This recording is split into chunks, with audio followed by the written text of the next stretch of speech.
I want to show a couple things I did over this weekend. The first thing is I created this feed. And the way this feed works is when you go to a page so this is the reader, right? And we browse different pages. Right now, if you go to a page that has a roster on it, it will actually do an activity feed of that roster. Now, I know what actually should happen is it should look for an activity item and then have the activity item look for the roster item. So this is a step in that direction. We're not quite there yet, but you see the stuff comes in. I just organized it according to days, and I go back 6 days, and internally it's not really organized, and anything that is a duplicate has a duplicate line, because to some extent, I want it to be really clear that you can go to this one or this one. And also, it's just easier to do that way. So this stuff actually does go. Through. I haven't added a decent throttling to the JSON requests.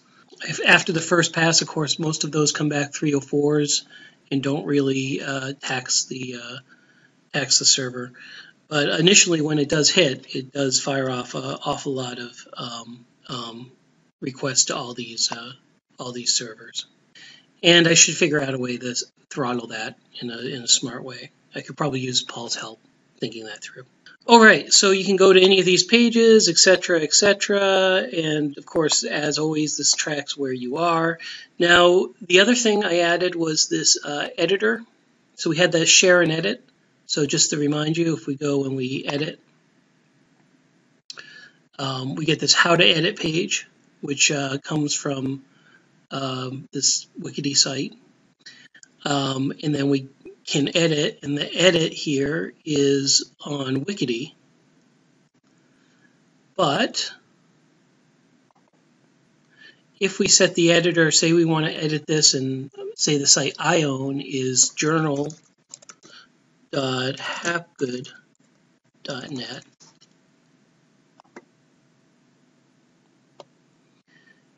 I don't know, you can't see that it doesn't update right away, but you see now it's share edit on journalhapgood.net. And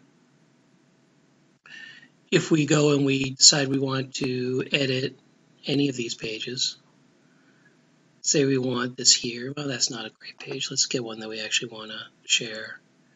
Act consequentialism, right? So let's say we want to copy act consequentialism to our site. We get, oh, that's an issue. Well, I guess when it logs in, it refreshes the screen, but let's assume we were logged in. If we're logged in, we'll see these are here, right? You still see these are coming from these sites, but you look in our edit context is actually journal@hapgood.net. So if we follow these instructions and we fork this page to our site, it will actually fork over to our site.